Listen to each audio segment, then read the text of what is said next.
Hân hạnh kính chào quý vị khán thính giả. Cảm ơn quý vị đã cho chúng ta cùng trở lại với chương trình Thiền luận về đời sống. Mặc dù trong thế giới thiền và tâm linh của chúng ta, mỗi ngày là mỗi ngày mới, mỗi từng giây phút một, cũng như là mỗi buổi sáng chúng ta thức dậy là mỗi mùa xuân. Nhưng trong thế giới quần chúng và dân gian, trong thời gian hiện tại thì là chúng ta bước vào mùa xuân, thì chúng ta sẽ suy ngẫm và bàn và nói thêm về những cái gì mà chúng ta tạm gọi là khái niệm sự bình an trong tâm linh. Mời quý vị cùng tôi thư giãn qua một bình trà và ly cà phê để chúng ta bước vào thế giới thiền luận về đời sống. Thì trở lại, bình an hay là bất an, bình an hay là thiếu bình an. Mặc dù thế giới bên ngoài của nước Việt Nam của chúng ta đã hơn 40 năm, mặc dù nói rằng chiến tranh bom lửa và giết chóc đã tạm ngưng, mặc dù những thế giới khác và vòng quanh thế giới cũng còn rất nhiều thế giới vẫn còn đang chiến tranh mãnh liệt, giết chóc, đau thương, bạo tàn vẫn còn tiếp diễn. Nhưng tương đối mà nói, chúng ta là những người Việt Nam đã hưởng cái phần mà gọi là tương đối gọi là hòa bình hay là thái bình trong quốc gia cũng trên dưới hơn 40 năm qua.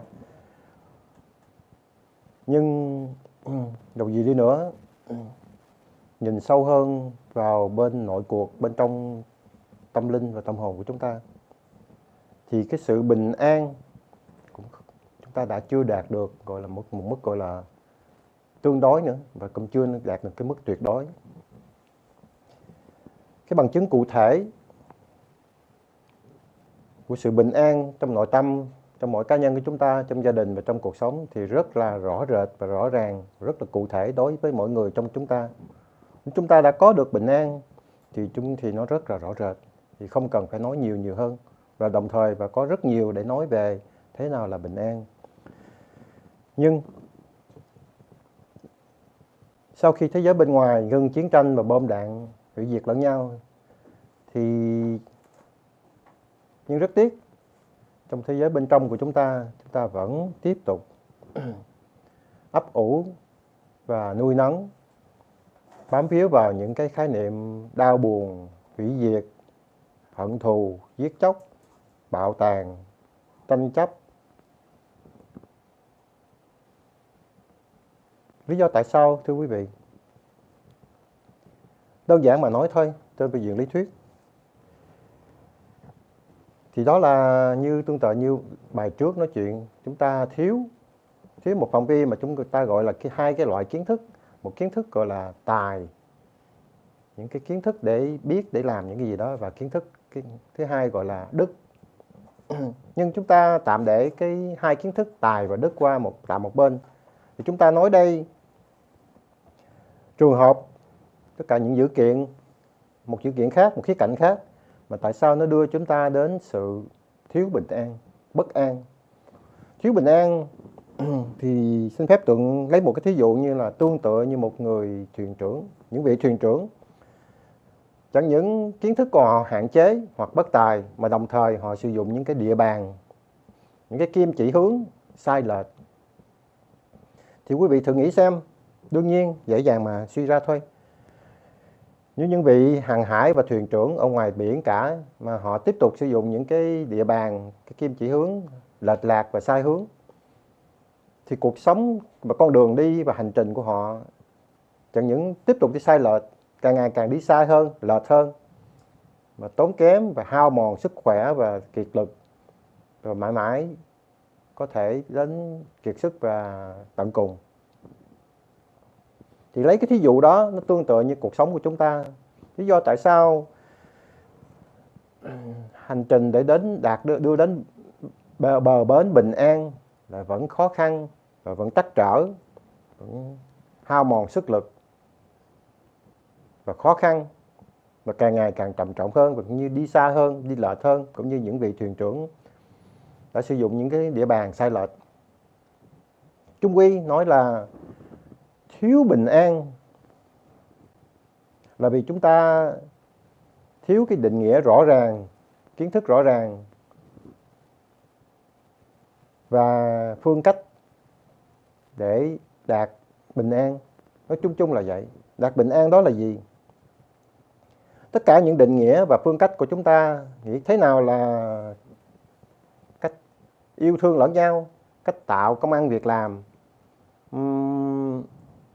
Tạo công ăn việc làm thì hơi quá sớm mà nói. Tất cả những định nghĩa cao, chẳng hạn như là đó là thế nào là tình thương để mà đối xử với lẫn nhau, tiếp xúc với nhau, tình người, tình yêu thương, định nghĩa, tất cả những định nghĩa mà tương tự như chúng ta có đề cập qua vài lần trước. Tất cả những định nghĩa vai trò, thế nào là vai trò của chính mình, trách nhiệm và nhiệm vụ, thế nào định nghĩa thế nào và cách nào để đạt được đạo đức chân chính, công bằng và thánh thiện. Tất cả những định nghĩa đó chúng ta rất tiếc mà nói và khẳng định mà nói là chính vì chúng ta không có rõ rệt và rõ ràng và chính xác hiểu nó và đi theo hướng của nó như một cái kim địa bàn mà nó chỉ chính xác.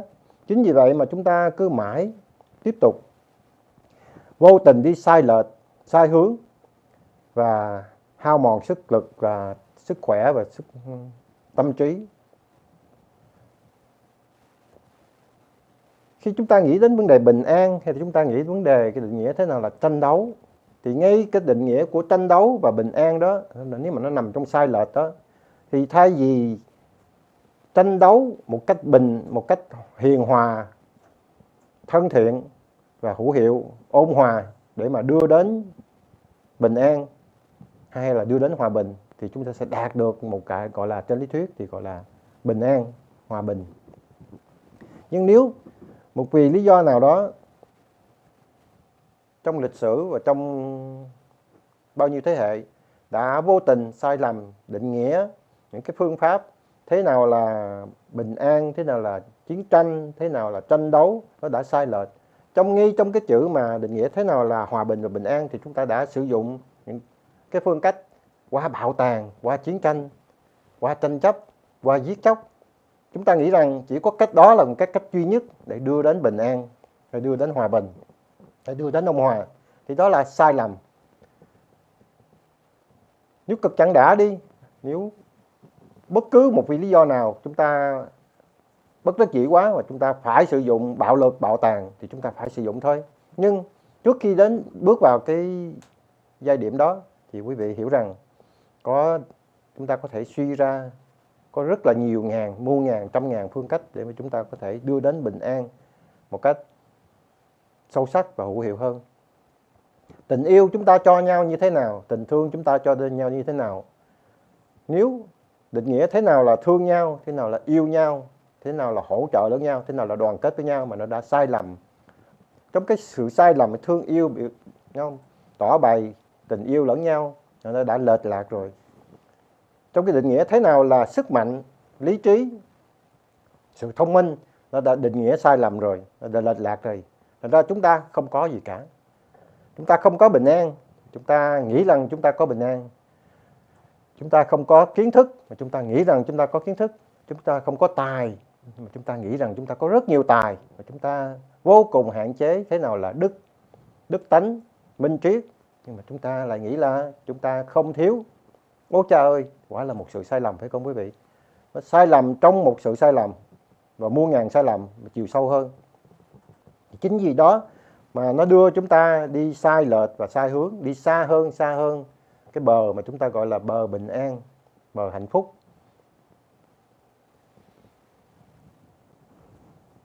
Khi chúng ta nói đến đây là bình an thưa quý vị, không phải là một cái gì nó tự nhiên nó đến với chúng ta. Nó không phải là dửng dưng, nó không phải là tự động, nó không phải là miễn phí. Mà bình an là những cái gì nó phải trải qua, chúng ta phải trải qua, phải đạt, và từng giây phút một, phải tranh đấu, phải tỉnh táo, phải sáng suốt, phải ý thức, phải nỗ lực, phải chủ động. Nó không, bình an không phải là một tình trạng mà gọi là thụ động. Bình an không đến với những người nào mà gọi là vô tư hay là ơ hờ hay là hạn chế trong kiến thức, lý trí, phải không quý vị? Đúng vậy.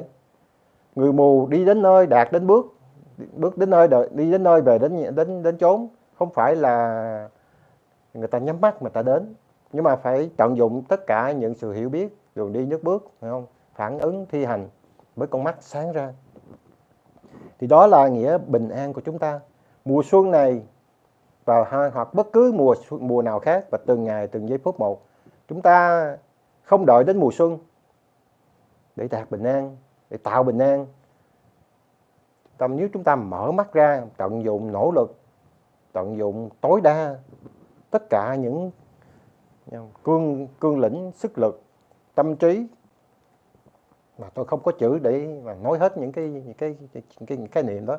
Nhưng dù có phải tận tình nhìn sâu vào trong tâm của mình, thành thật với chính mình để biết thật sự mình là ai, và tái định nghĩa và tái cứu xét lại tất cả những định nghĩa, những cái quan niệm, ý nghĩ của chúng ta từ trước đến giờ, trong bao nhiêu người, bao nhiêu thời gian, bao nhiêu ngàn năm, bao nhiêu thế hệ, và toàn thế giới.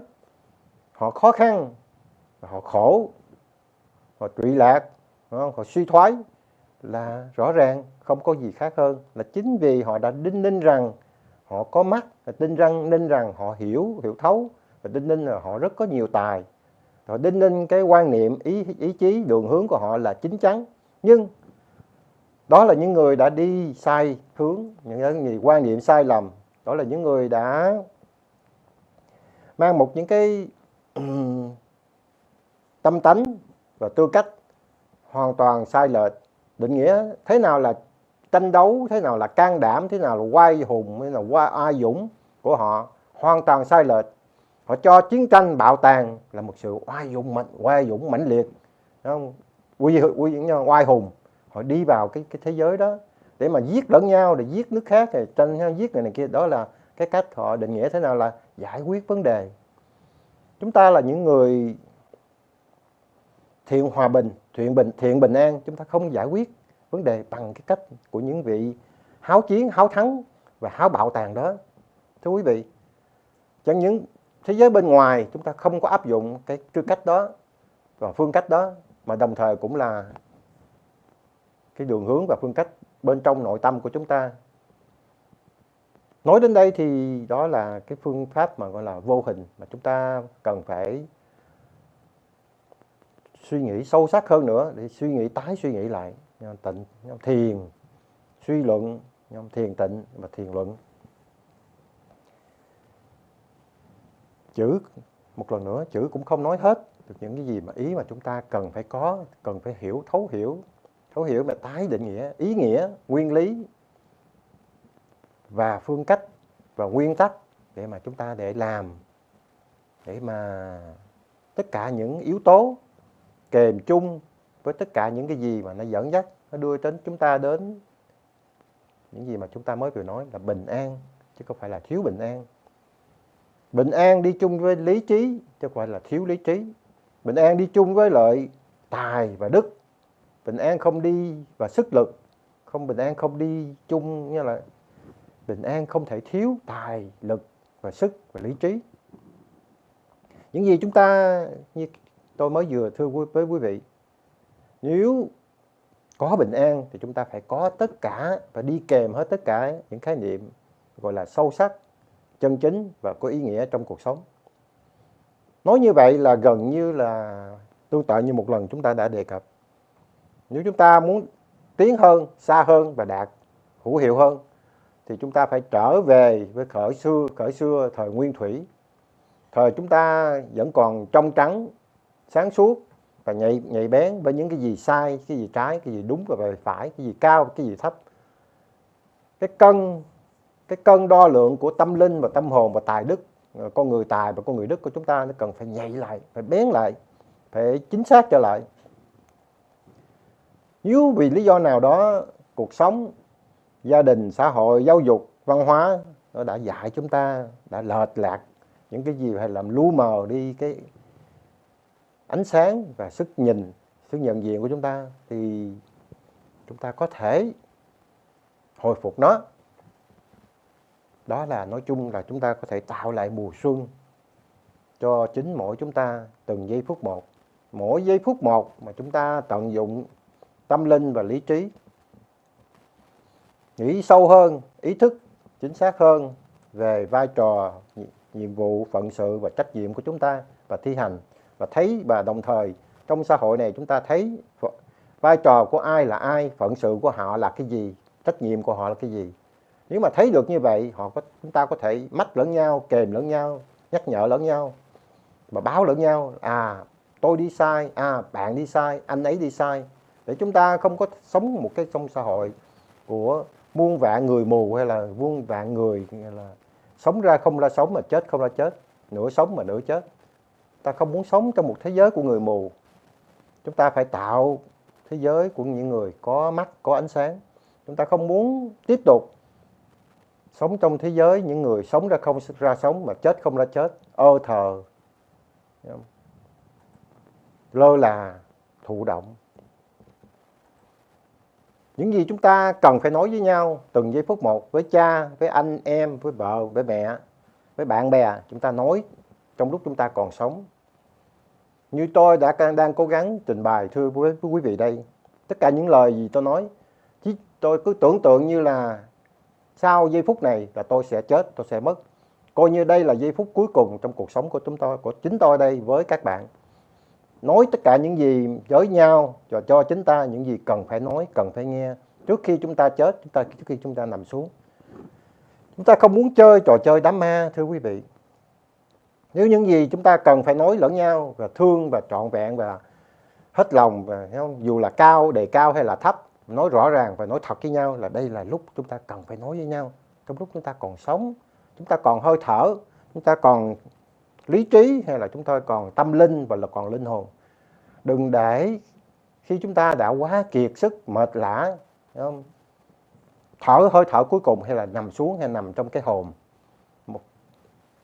một thây ma xác chết không hồn, vô tri vô giác.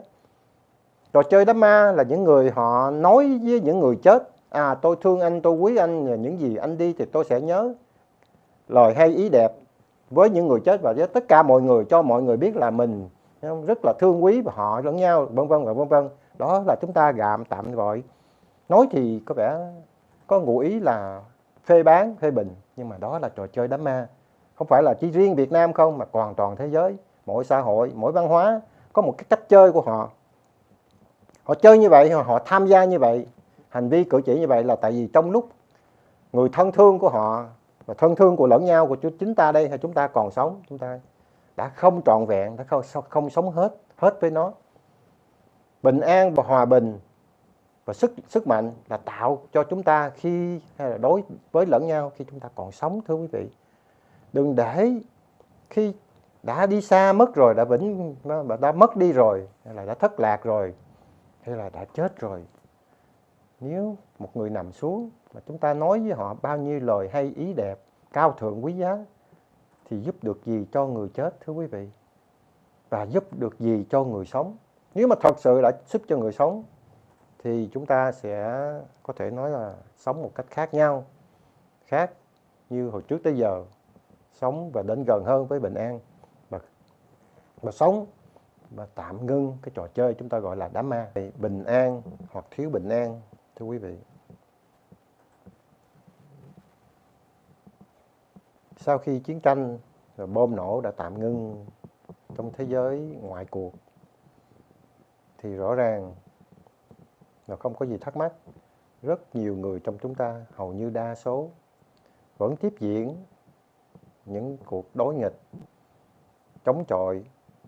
Nói chung chung, nếu mà không nói là bạo tàn, nhưng mà nó phải có một cái gì đó. Nó có sự gọi là đối nghịch rất là ngầm. Đối nghịch ngầm đó thì gần như là chiến tranh trong nội cuộc, trong nội bộ, gọi là bất an. Chính vì bất an á, nó đưa ra đến tình trạng mà khó mà tiến thân, khó mà tiến đạt, khó mà làm giàu hơn, khó mà khỏe hơn, khó mà vui hơn, khó mà thịnh vượng hơn. Khi chúng ta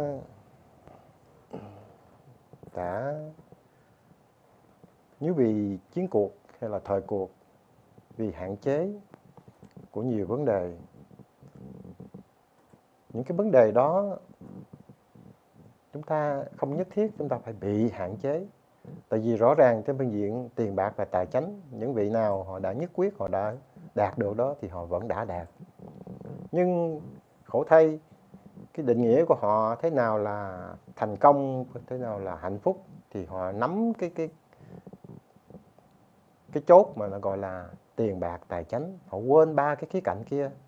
Ba cái cạnh kia mà tạm gọi là đó là tâm linh, minh triết, một dạng nữa gọi là sức khỏe thể xác, và một dạng nữa là chúng ta gọi là tình người, tình bạn, tình anh em, tình cha mẹ. Và nó còn những khía cạnh khác nữa, nó còn sâu hơn nữa. Chúng ta quên, chúng ta bị sự trôi cuốn vòng xoáy của xã hội. Chúng ta chỉ nghĩ rằng đồng tiền và đồng lương và nghề nghiệp đem về là nó đã tạm đủ.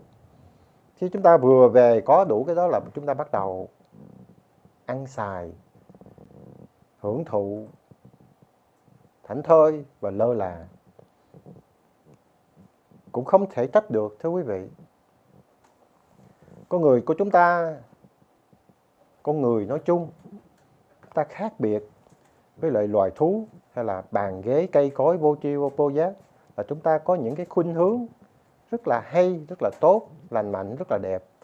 Chúng ta muốn cho nhau tình thương, cái khuynh hướng gọi là tạo tình thương, tạo kiến thức, cho nhau tình thương, nhận vào tình thương, giúp đỡ, tranh đấu, phấn khích.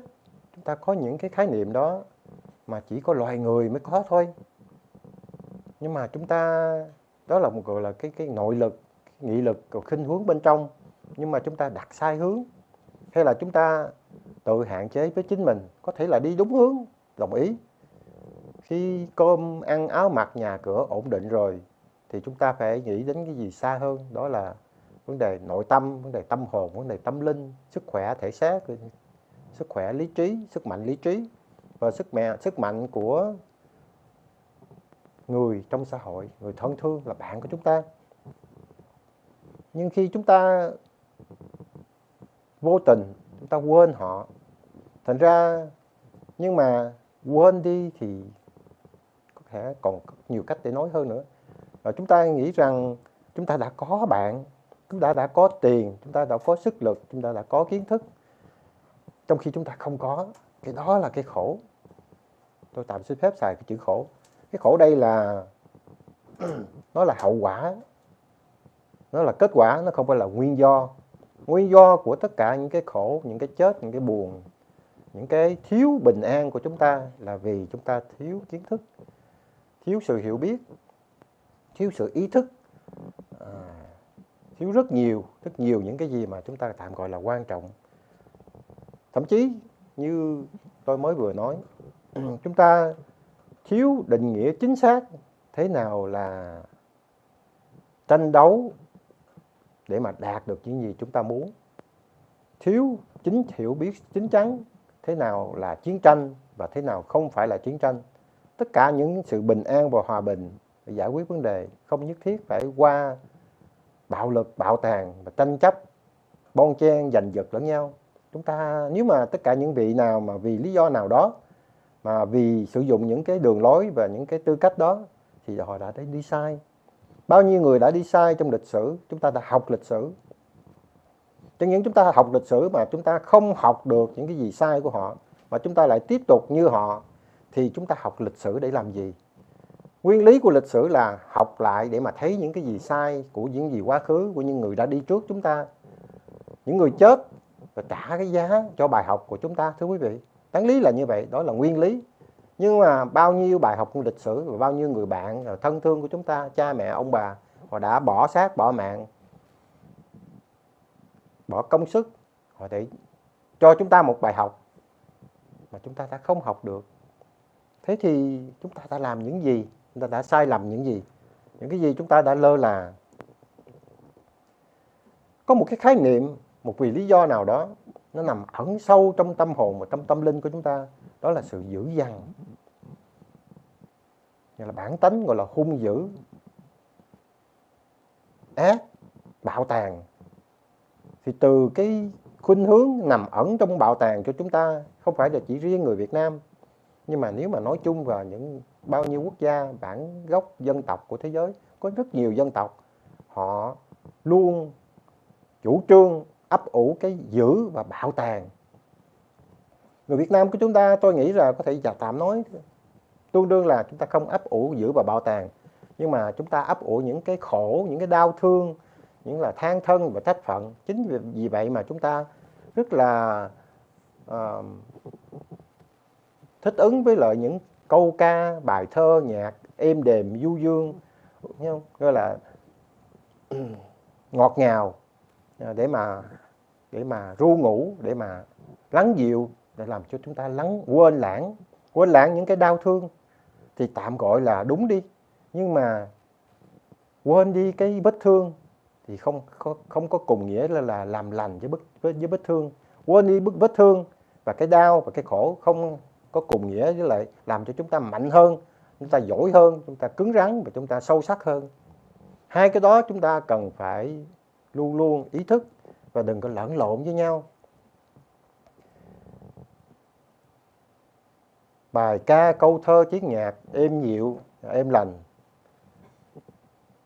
nếu chúng ta cần sử dụng nó thì sử dụng nó để tạm sử dụng nó thôi, nhưng mà đừng có sử dụng nó trên phương diện dài lâu.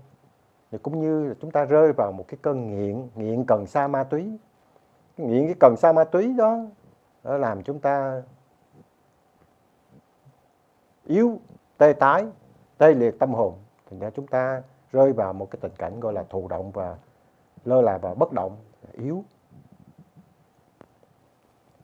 Thì nói gì như vậy thì những người đã quen trong những cái đà đó rồi, hay là chính cá nhân cho chúng ta một gì vô tình cái đà đó, thì tự hỏi rằng cách nào để mà thoát nó ra, thoát khỏi những cái cơn nghiện ngập mà chúng ta tiếng Mỹ nó gọi là addiction.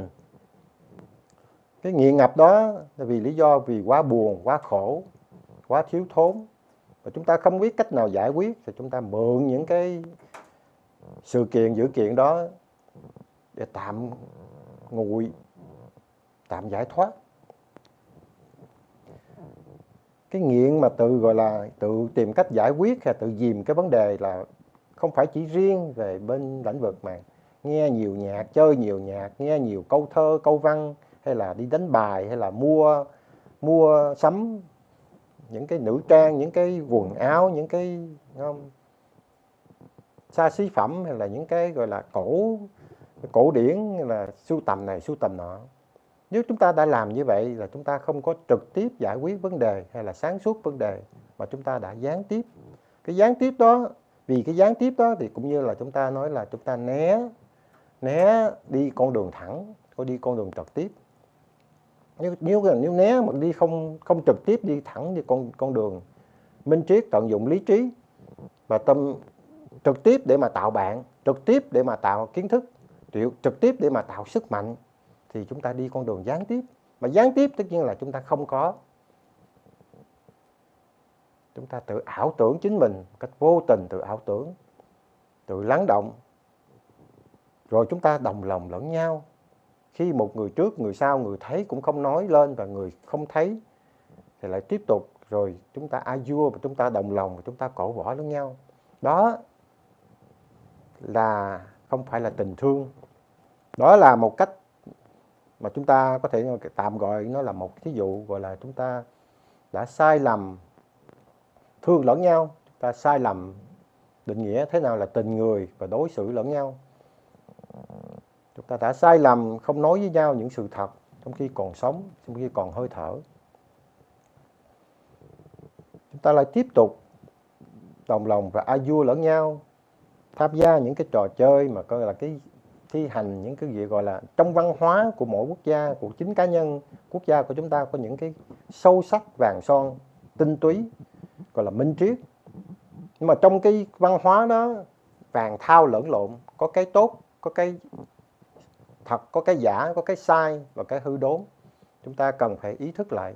Nếu nói là một câu là văn hóa nó tạo cho chúng ta hư thì là hoàn toàn sai lầm, gọi là vi phạm.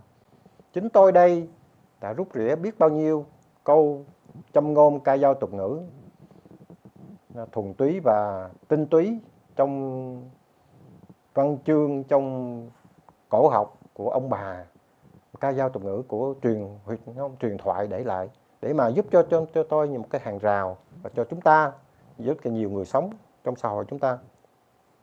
Lấy một thí dụ đi, mà nó rõ rệt, nó nói lên một cái sự xuất sắc của trong văn hóa của chúng ta mà khác biệt với cả ngàn, muôn ngàn, trăm ngàn quốc gia và xã hội trong thế giới. Đó là cái cách xưng hô mà ông bà đã tạo cho chúng ta trong cái thời nào tôi không biết.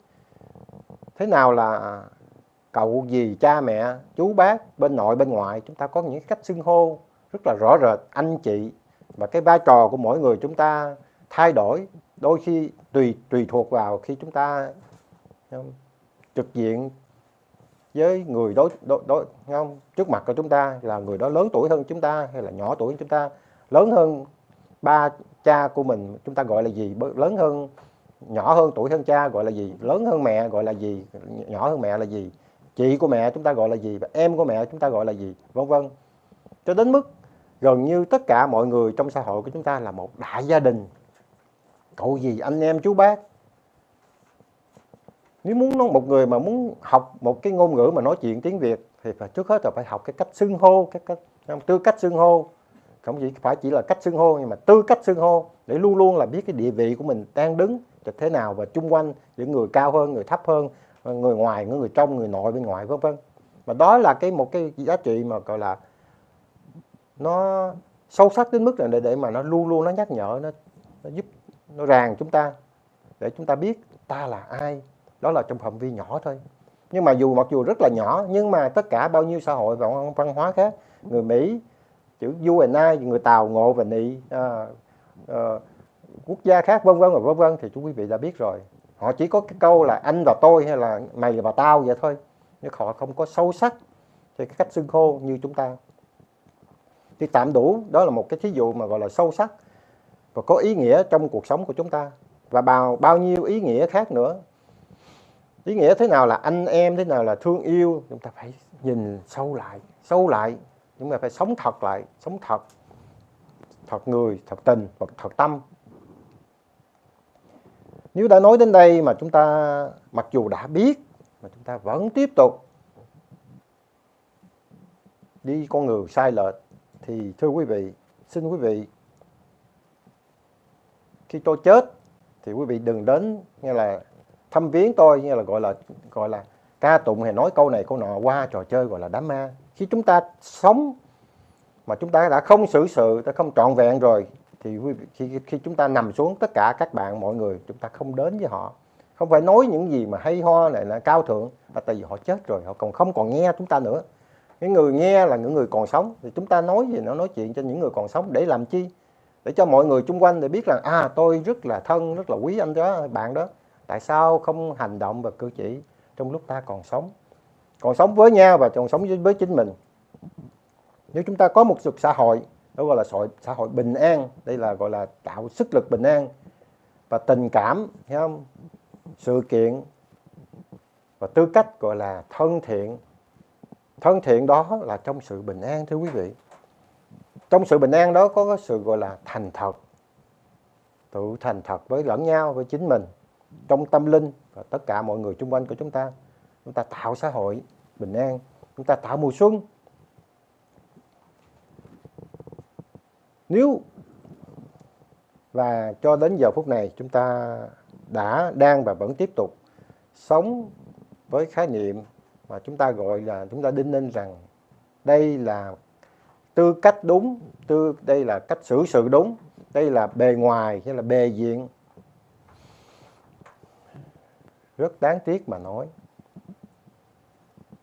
Đáng tiếc là tại vì nó đã sai mà chúng ta không thấy nó sai, nó đã lệch mà chúng ta không thấy nó lệch. Chúng ta không có bạn mà chúng ta nghĩ rằng có bạn. Chúng ta không có người thân mà chúng ta nghĩ là có người thân. Chúng ta không có chồng, có vợ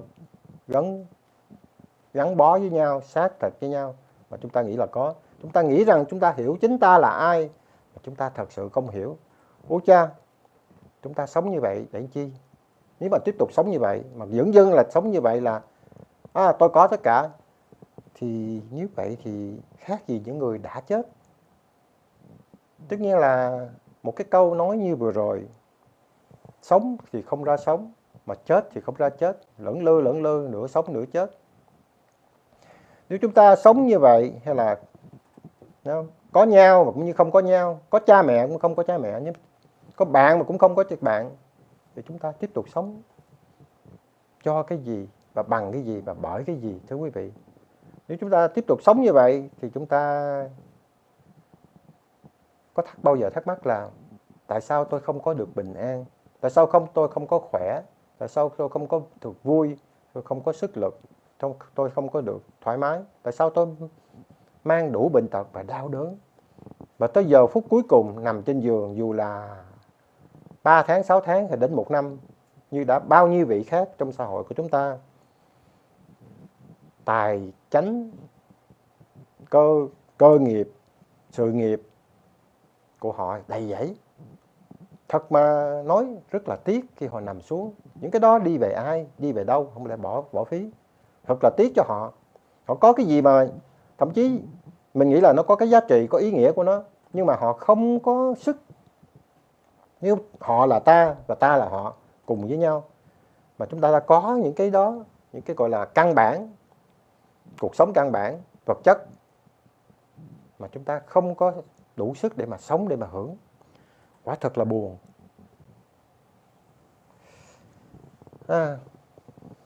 Cứ mỗi tháng, mỗi tuần qua như vậy, trong giới xã hội, cộng đồng của chúng ta, bao nhiêu người ra đi ngoài ý muốn, trước tuổi. Rồi chúng ta lại tiếp tục chứng kiến những cái cuộc buồn, khóc, than, trách. Rồi chúng ta tiếp tục thấy những cái cuộc trò chơi gọi là đám ma, nói nhau những câu cao thượng và cao đẹp. Chúng ta không biết chúng ta đang lừa dối với ai và qua mặt ai. Nhưng nếu hiểu được thì quả thật là một vấn đề đáng buồn, phải không quý vị? Chữ xấu hổ, mình không biết là xấu hổ, mình không biết là mình hèn hay là mình tồi, hay là mình buồn, hay là mình không biết. Nếu chúng ta phủ nhận tất cả những cái đó, thì vậy thì chúng ta là người hay là người đã chết, thiếu bình an, hay là người thật sự bình an và có tài và có đức? Cảm ơn quý vị cho chúng ta thời gian để chia sẻ. Mong rằng tất cả những gì chúng ta nói sẽ được phổ biến và phát triển thêm, để chúng ta có nhiều thời gian đạt và hồi phục bình an trong cuộc sống trên tương lai. Chúc quý vị vạn sự bình an. Bye bye.